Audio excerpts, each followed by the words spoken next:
Pat's, King of Steaks, Passyunk Avenue, Philadelphia. I needed a good picture of a Whiz for the relaunch of my website, so I went to Pat's, and I didn't hate it.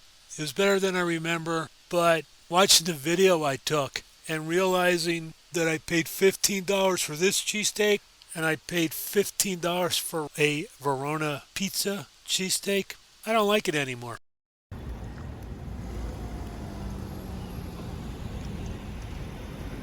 If I wasn't home my cheesesteak, I'd do one of those fade to Pats.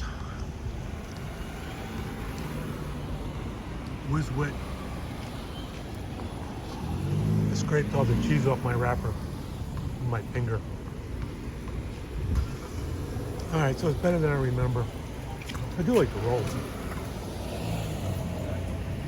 15 bucks though.